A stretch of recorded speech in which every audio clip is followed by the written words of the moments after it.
Hello मुलांनो, कसे आहात? मी तुमची लक्ष्मी आजी. तर आज आपण भगवद्गीता अध्याय 1 अर्जुन विषाद योग याच्यातला आपण श्लोक आपले 14 झालेले आहेत. आता 15वा वाचूया.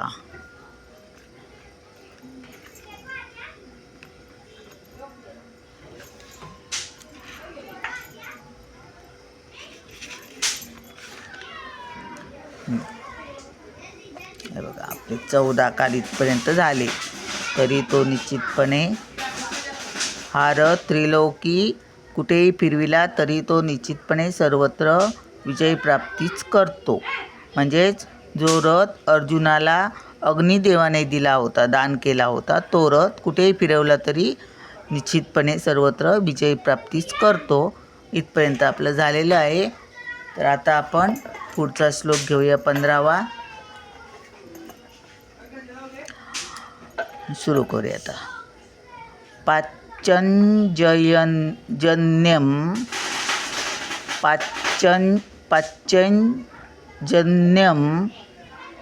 ऋषिकेशो देवदत्तं धनंजयः पौंड्रं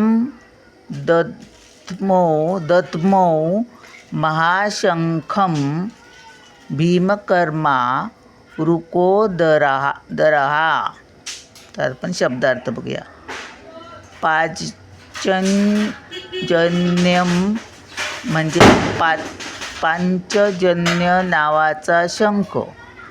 ऋषिक ईशहा म्हणजे ऋषिकेश श्रीकृष्ण, जे भक्तांच्या इंद्रियांना मार्गदर्शन करतात. देवदत्तम म्हणजे देवदत्त नावाचा शंख. धनंजय म्हणजे धनंजय, धनावर विजय प्राप्त करणारा अर्जुन. पौंड्रम म्हणजे पौंड्र नावाचा शंख. दत्मौ म्हणजे वाजविला. महाशंखम म्हणजे भीषण शंख. भीमकर्मा म्हणजे अति दुष्कर कर्म करणारा. वृक उदरहा म्हणजे अमर्याद भक्षण करणारा भीम. तर आपण आता या श्लोकाचा अर्थपूर्ण वाक्यात बघूया.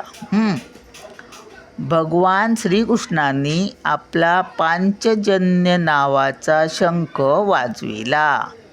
काय केला? भगवान श्रीकृष्णांनी आपला पांचजन्य नावाचा शंख वाजविला. अर्जुनाने स्वतःचा देवदत्त नामक शंख वाजविला. अर्जुनाचा शंख कोणता? देवदत्त नामक शंख वाजविला. आणि अतिदुष्कर कार्य करणाऱ्या वृकोदर भीमाने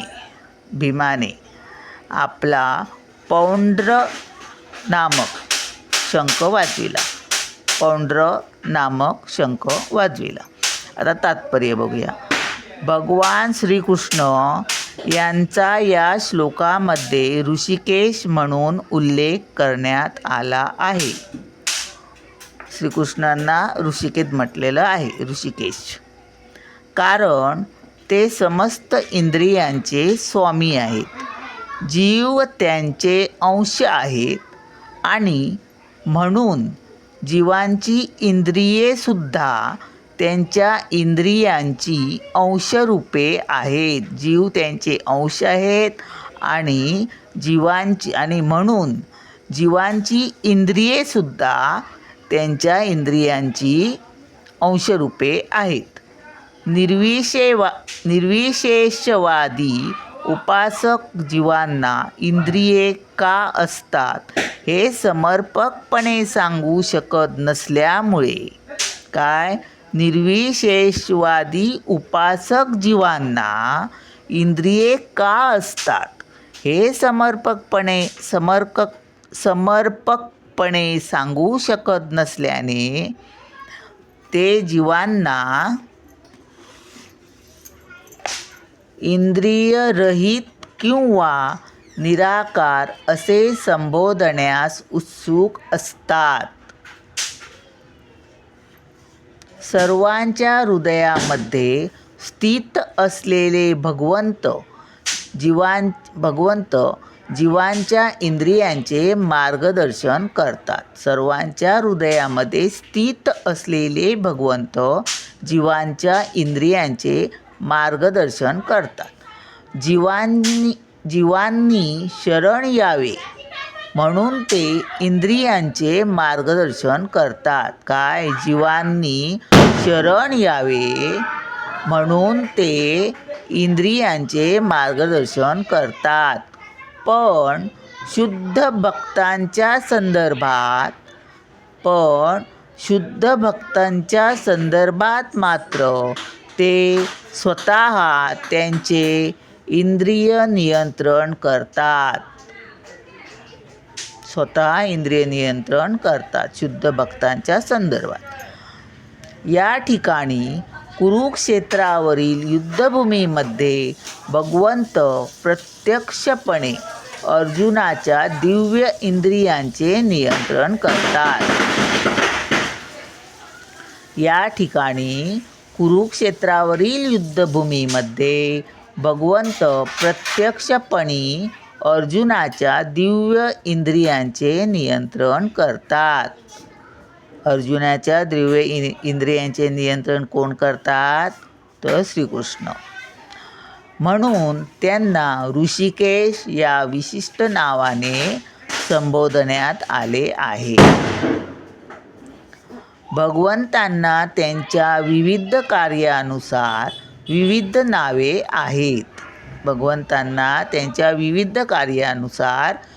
नावे आहेत. उदाहरणार्थ त्यांचे नाव मधुसूदन आहे, कारण त्यांनी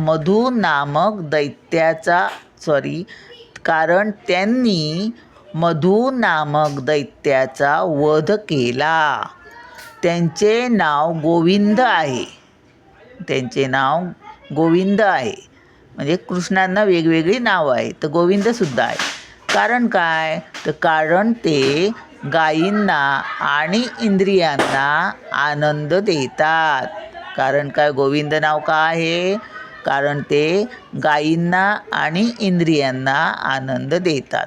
त्यांचे नाव वासुदेव आहे, कारण ते वासुदेव पुत्र म्हणून अवतरित झाले. ते पृथ्वीवर आले, ते वासुदेव पुत्र म्हणून आलेत. म्हणून त्यांना काय म्हणतात? वासुदेव म्हणतात. वसुदेव पुत्र म्हणून आले, वसुदेवाच्या पोटी ते जन्माला आले. ते गोष्ट माहितीच असेल तुम्हाला. त्यांचे नाव देवकी नंदन आहे. आता देवकी नंदन काय आहे ते बघूया. कारण त्यांनी देवकीचा माता म्हणून स्वीकार केला. देवकी ही वसुदेवाची पत्नी, पण ती कारागृहात असतात ना दोघे, आणि तिथे त्यांना तो पुत्र होतो. ती गोष्ट माहिती असेल तुम्हाला. त्यांचे नाव यशोदानंदन आहे, कारण त्यांनी वृंदावनामध्ये आपल्या बाल्यलीला यशोदा मातेसोबत केल्या. काय? कारण त्यांनी वृंदावनामध्ये आपल्या बाल्यलीला यशोदा मातेसोबत केल्या. त्यांचे नाव पार्थसारथी आहे, कारण त्यांनी आपला मित्र अर्जुन याचा सारथी म्हणून कार्य केले. काय? पार्थसारथी पण त्यांचं नाव आहे कृष्णाचं. कारण काय? त्यांनी आपला मित्र अर्जुन याचा सारथी म्हणून कार्य केले. तसेच कुरुक्षेत्रावरील युद्धभूमीमध्ये त्यांनी अर्जुनाला मार्गदर्शन केले, म्हणून त्यांना ऋषिकेश हे नाव पडले. या श्लोकामध्ये अर्जुनाचा उल्लेख धनंजय म्हणून करण्यात आला आहे, कारण विविध प्रकारच्या यज्ञयागांसाठी थोरल्या भावाला जेव्हा धनसंपत्तीची आवश्यकता होती, तेव्हा त्याने धन एकत्रित केले. थोरल्या भावाला जेव्हा धनसंपत्तीची आवश्यकता होती तेव्हा त्याने धन एकत्रित केले. कोणी? अर्जुनाने. याप्रमाणे भीमाला रुकोदर म्हटले आहे. हे धन एकत्रित केले म्हणून अर्जुनाला धनंजय म्हटलंय. धनंजय असा उल्लेख केला. याप्रमाणे भीमाला रुकोदर म्हटले जाते. याप्रमाणे भीमाला रुकोदर म्हटले जाते कारण ज्याप्रमाणे तो हिडिंबासुराच्या वधासारखी अतिशय कठीण कार्ये करू शकत होता. कारण ज्याप्रमाणे तो हिडिंबासुराच्या वधासारखी अतिशय कठीण कार्ये करू शकत होता. कोण? भीम. त्याप्रमाणे तो अन्नभक्षणही करीत होता. म्हणून भगवंतांनी वाजविलेल्या आणि नंतर पांडव पक्षातील इतर व्यक्तींनी विविध प्रकारच्या शंखाद्वारे उत्पन्न केलेल्या शंखध्वनीमुळे सर्व सैनिक युद्धासाठी उत्सुक झाले. भगवंतांनी वाजविलेल्या आणि नंतर पांडव पक्षातील इतर व्यक्तींनी विविध प्रकारच्या शंखाद्वारे उत्पन्न केलेल्या शंखध्वनीमुळे सर्व सैनिक युद्धासाठी उत्सुक झाले. सर्व सैनिक युद्धासाठी उत्सुक झाले. विरुद्ध पक्षामध्ये महत्त्वपूर्ण असे काहीच नव्हते. त्या ठिकाणी परम मार्गदर्शक भगवान श्रीकृष्ण नव्हते की लक्ष्मी देवीही नव्हती. म्हणून युद्धामध्ये त्यांची हार निश्चित होती आणि शंखध्वनींनीही हाच संदेश घोषित केला. तर युद्धामध्ये त्यांची हार निश्चित होती कारण त्यांच्याबरोबर भगवान श्रीकृष्णही नव्हते आणि लक्ष्मी देवीही नव्हती. तर असा आपला श्लोक जरा मोठाच झाला व्हिडिओ. चला मग आपण भेटूया पुढच्या व्हिडिओत. बाय.